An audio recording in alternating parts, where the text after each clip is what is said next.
Meteoric rises in the UFC are pretty common, but dramatic falls even more common. Then we have James Vick, who somehow managed to do both at breakneck speed, with the grace of a giraffe trying to ice skate. He started 9-1 in the UFC, 6'3", 76-inch reach, at lightweight. Dude looked like a middleweight who got lost and then wandered into the wrong locker room. He had submissions, he had a sneaky good jab, and he was frustrating guys with reach and then picking them off. And for a minute, just a minute, it looked like this awkward Texan with zero combat sports background might crash the title picture. Then came the Gaethje fight, a right hand that didn't just shut the lights off, it ripped the electrical wiring out of the damn wall. 4 straight losses, knocked out 3 times, out of the UFC in less than 2 years. Today we're telling the story of a man who talked his way into a main event and then got sent into orbit. This is James Vick, the UFC prospect who destroyed his own career. James Vick wasn't supposed to be here, because while most UFC fighters either wrestled at D1 schools, had 60 amateur boxing fights, or grew up kicking trees in Thailand, Vick was playing basketball in Fort Worth, Texas. No karate trophies, no golden gloves, he didn't even watch the UFC growing up. At 20 years old, he walked into an MMA gym for the first time. 4 years later, boom, he's on The Ultimate Fighter. Try to pull that off now and you'll be washing towels at the regional shows. The guy had zero right to be as good as he was that fast. Now part of it was the build. He looked like a human flagpole. Long, lanky, annoying to hit.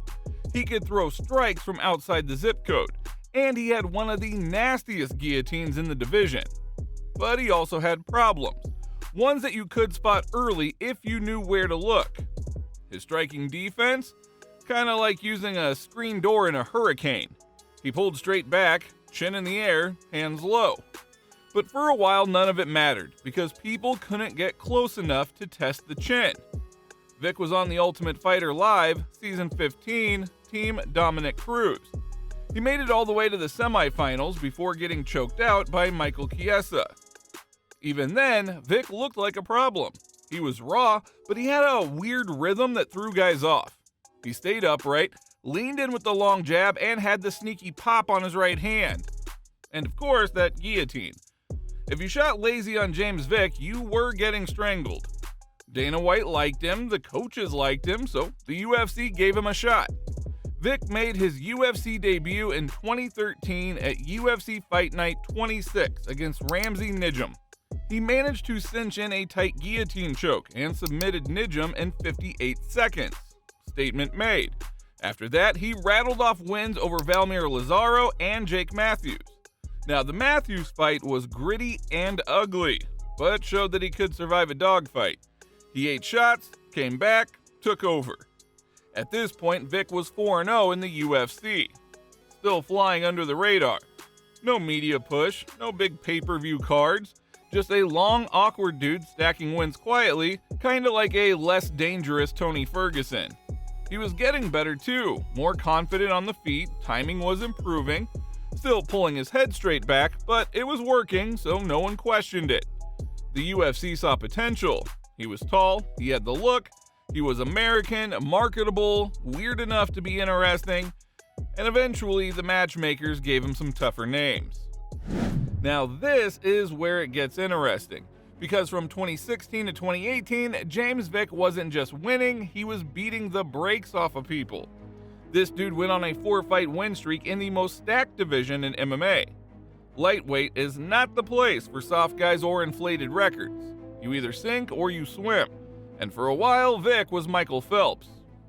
First up, Abel Trujillo. Solid wrestler, heavy hands, short, stocky frame. Vick outboxed him, outmaneuvered him, and snatched up a Darce choke like it was nothing. Trujillo tapped, and Vick didn't even break a sweat. Then came Paulo Reyes, a scrappy brawler known for turning fights into chaos. Vick clipped him early and finished him with knees and elbows like a dude trying to punch his time card early. After that, Joe Duffy.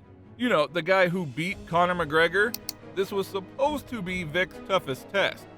And instead, he passed it with a B+ and barely studied. He kept Duffy at the end of his jab, picked him apart, and battered him so badly the ref stepped in late round 2. James Vick was now 9-1 in the UFC. He was in the top 15. And more importantly, he started to believe his own hype. Oh boy. You know what happens when a UFC fighter starts drinking their own Kool-Aid talking like that? The MMA gods warm up their smiting hands. But here's the thing. Vick wasn't wrong. Yet. He was a bad matchup for most of the division. The jab was crisp, the footwork was tricky, and most importantly, he was dictating the range. You couldn't hit him clean, couldn't take him down, and if you overcommitted, he'd lock up that guillotine like a vice. So when Vick started calling for a top 10 opponent, it wasn't crazy, he did deserve one. And when the UFC finally gave him a ranked fighter in Francisco Trinaldo, he made it count. Trinaldo was built like a refrigerator and hit like a truck. But Vick played it smart, used his range, mixed in knees, and picked his shots. It wasn't flashy, but it was effective. By the end of the fight, Vick had bagged his 4th straight win. And now, he was ranked number 10 in the world, right behind guys like Kevin Lee, Edson Barbosa, and Dustin Poirier. Not bad for a basketball player from Fort Worth with no combat sports background, huh? And that is when it all started to go off the rails. Now let's talk about James Vick the Talker, because around this time Vick started discovering the dark arts of MMA promo work. He had seen what guys like Chael Sonnen and Conor McGregor did for their careers and he wanted in. So he started poking the bear, and that bear was Justin Gaethje. Now Gaethje was the exact opposite of Vick. No trash talk, no reach, just violence. Pure, uncut, brain cell destroying violence. And Vick? He called him a B-level fighter, said he was brain damaged, said he'd get picked apart and sent packing. Man, it's your last main event. You're about to be on a 3-fight losing streak and shipping your ass back to the B League to fight tomato cans again. You're a can crusher. You're a can crusher, bro. You padded your record against B-level competition. I made $200,000 in bonus. Look, we have seen plenty of fighters talk trash. Some do it well, some are rather cringy. But Vick crossed the line from fun heel to arrogant loudmouth real fast. The fans turned on him hard. Reddit MMA started roasting him. The YouTube comments were ruthless. Even the UFC seemed like they were setting him up for a fail. And what did they do? Well, they gave him the main event slot against Gaethje in Lincoln, Nebraska. Basically, Gaethje's backyard. And if you know anything about Justin Gaethje, you know what happened next. UFC Fight Night, Gaethje vs. Vick, August 25th, 2018, Lincoln, Nebraska. This was James Vick's moment. Main event spotlight, top 10 ranking, all eyes on him. And on paper, Vick did have the tools to win. Longer reach, better jab, more technical striking. Gaethje was hittable. Very hittable. He walked into punches like it was a hobby. But that's the thing about Gaethje. You can hit him, but you have to survive the storm. From the opening bell, Gaethje sprinted across the cage like he had a vendetta. Every punch he threw had bad intentions. Not just I want to win energy, more like you disrespected my entire bloodline energy. Vick tried to circle, he tried to jab, he tried to keep distance. But Gaethje didn't care. He marched forward, chopped the legs, and started timing the right hand. And then, boom, Vick's legs stiffen. His body collapses like someone unplugged the controller. Gaethje walks away with his hands up. It took 87 seconds. 87 seconds. All that trash talk, all the confidence, all the momentum, gone. I mean, honestly, it's been depressing, man. It's very depressing. I mean, honestly, I still don't know what to say about a lot of it. Honestly, I got caught, I got caught. And the only thing I thought in my mind when everything happened, as I went back and, I remember I had a towel over my head and I was crying, and me and my coaches and my teammates, were there, talking to me, trying to calm me down. And I was just like, I blew it. That's what I thought in my mind. I blew it. And you never know when you're going to get those opportunities again, and especially someone like me. And then I had to, I understand, a lot of the fans and stuff, were happy to see me lose because I talked a lot of shit, and, I can't, be mad at them for feeling that way, Every fighter loses one day or another, even the great ones get KO'd, but this wasn't just a loss. This was public execution. It wasn't just that Vick got knocked out, it was the way he got knocked out. Flatline, meme, shipped to the shadow realm. And the MMA community loved it. It was like watching the villain in a movie finally get what's coming to him. Fans cheered, Twitter roasted him, Gaethje became a cult hero, and Vick never really recovered. After the Gaethje KO, most fighters would have taken a break. Time off, heal up, get your head right. James Vick? Nah, he jumped right back into the fire. Just 5 months later, he was back, facing Paul Felder at UFC Phoenix in February 2019. Now, Felder was no joke. A hard-nosed striker, durable as hell, and not exactly the guy you want to fight after having your brain scrambled. But Vick, still confident, still talking, still calling himself a top contender. But when the cage door shut, something had changed. You could see it. Hesitation, timid footwork, shots thrown with half the snap. He looked like a guy trying not to get hit, and that is a terrible way to fight Paul Felder. Felder chopped the legs, pressed forward, outworked him. Vick hung in there, but the fire was gone. He lost a decision, a clean, clear 30-27 kind of loss. And now he was on a 2-fight skid, from 13-1 to 13-3. Still, okay, 2 fights, not the end of the world. But then came Dan Hooker. UFC San Antonio, July 20th, 2019. Vick versus Hooker. 2 tall, lanky lightweights. Very similar builds, but only one of them still had their chin intact. Hooker stalked him from the start.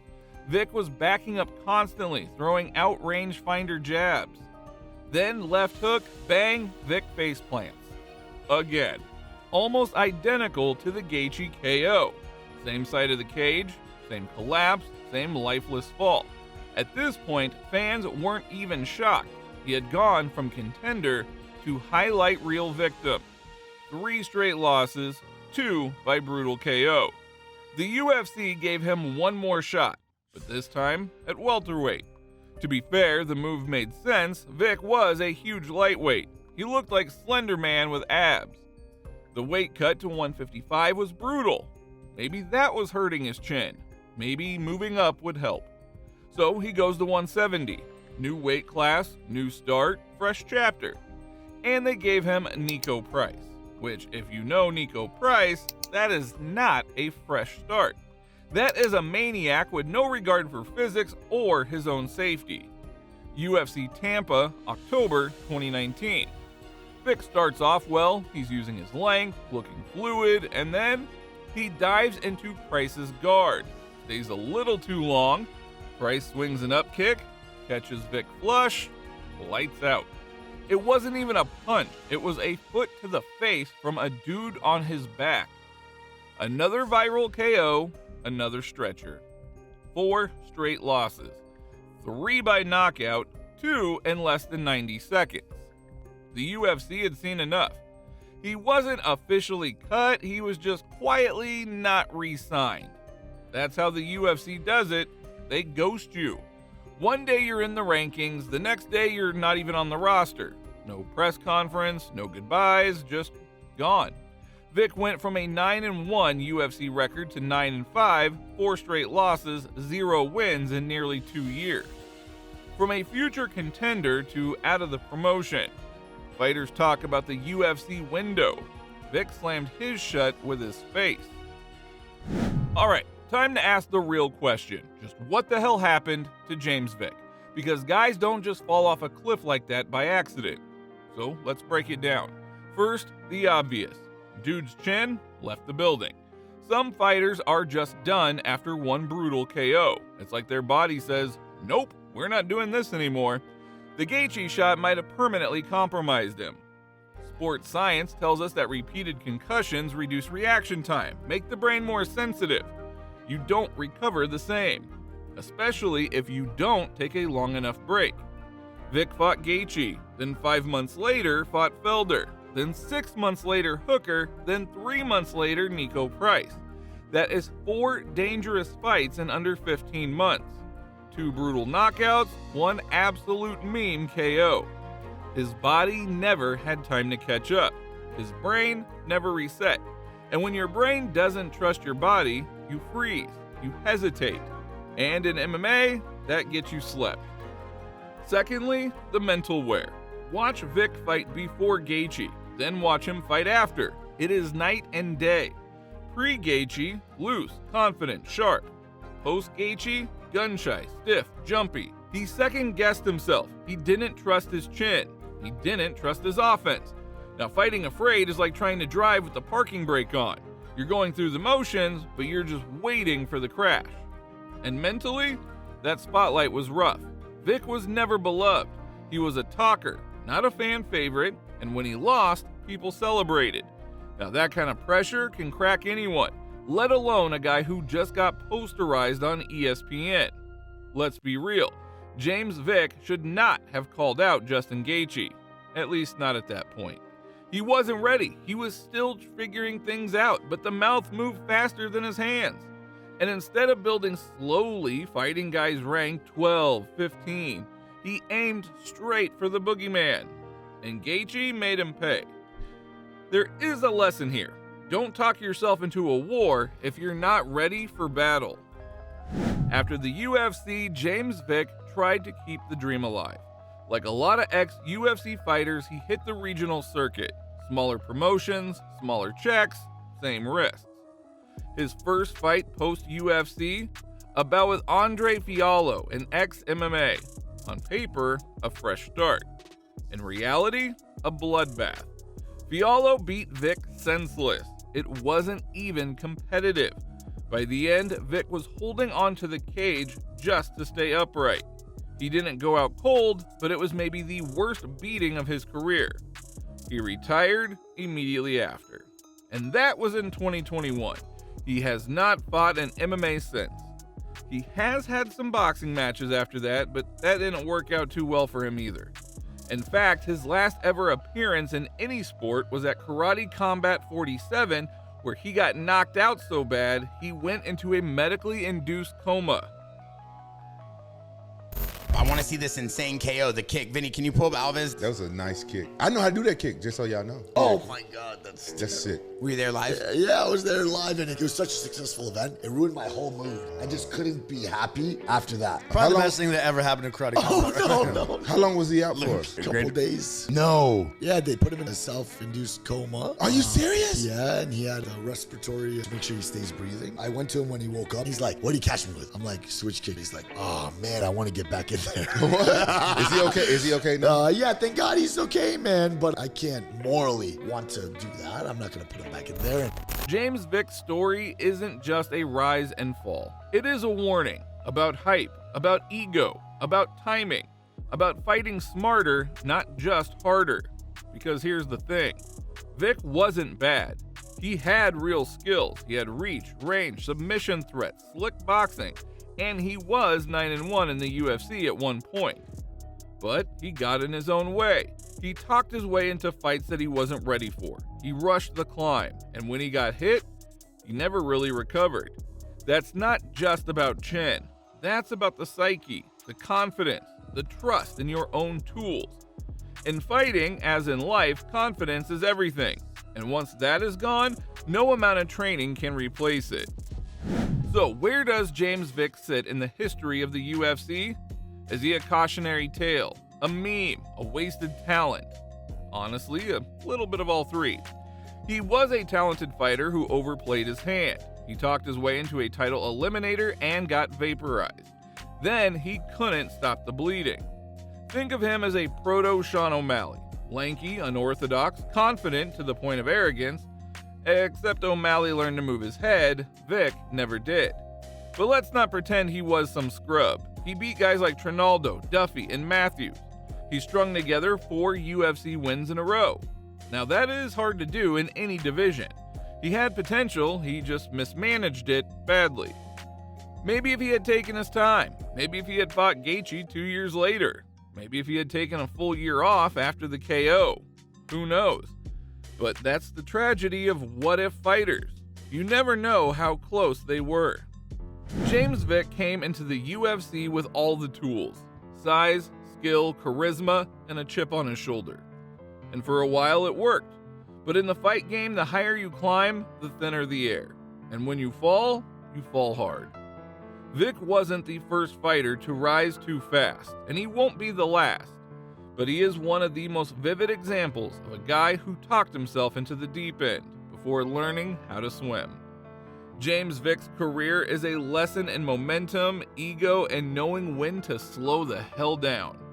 Because in this sport, you don't just need to be tough, you need to be smart.